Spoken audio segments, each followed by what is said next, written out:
Yo, what's up mga koys? Another day, another vlog na punta. Kaya tara, samahan niyo ako sa aking daily vlog. Koys El Kingani! Yung mga koys, eto nga yung sinasabi natin kahapon na Type C lang yung susutin namin sa ROTC ngayon. Hindi na nga ako nakapag-ROTC t-shirt kasi niliban ni mama at basang-basa pa.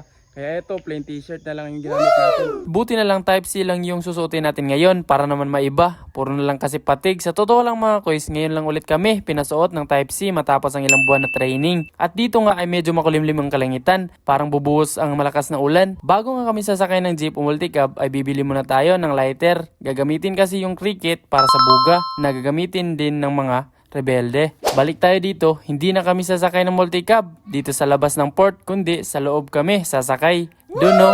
Sheesh! At yung buti na lang pwede na makapasok.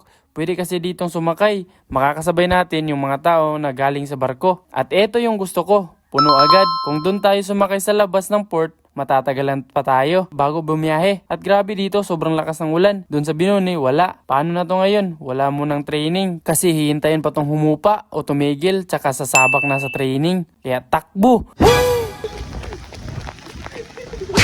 Vlog sir, i-report daw ko ni sir.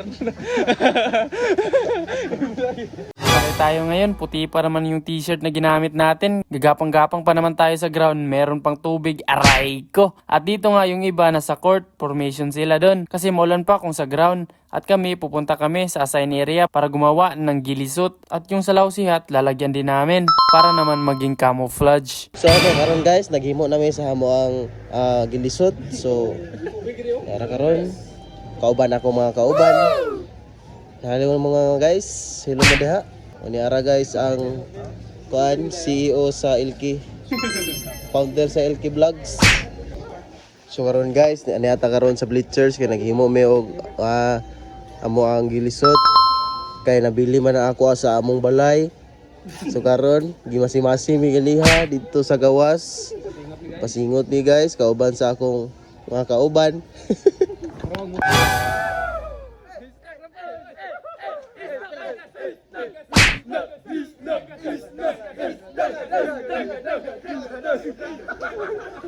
Sa kantin kami pupunta pero sa labas kami bibili. Aray ko! Wala kasing mga turon, saging doon sa kantin. Puro ulam. Kaya tinapay na lang bibili namin.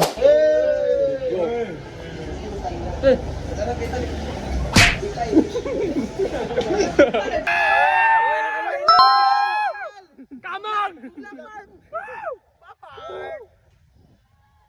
Come on, agad! Uwi na kami kasi half day lang kami ngayon. Kung kanina sobrang lakas ng ulan, ngayon ay sobrang init na. Pero tsaka kami pumunta ng terminal bumili muna yung pinsan ko ng gamot dito sa Mercury Drugs. At syempre, papasok din tayo para magpalamig. Buti na lang kanina yung one take namin ay hindi mainit, kaya goods lang. Balik tayo. Bumili na rin ng tsinelas yung pinsan ko. At eto yung napili niya, plain white lang sa halagang 200 pesos. Dito naman tayo sa DL Bonita dahil bibili ng Gatorade, pampalakas ng utak. Pero biro lang. At ngayon uuwi na tayo. Ipapatuloy natin yung gilusot na hindi pa natin natapos. Gumawa kasi ako ng bago. Fast forward, pagka uwi natin ay kumain na tayo ng pananghalian. 2 PM na. Aray ko! Kasama ko nga pala sila mama at papa. Kakauwi lang din nila. Pagkatapos natin kumain ay kinuha ko na yung upuan at gilisot na hindi pa natapos. Alam ko hindi pa ito matatapos ngayon. Kaya update ko na lang kayo pag natapos na. At yun lang mga kuys for today's video.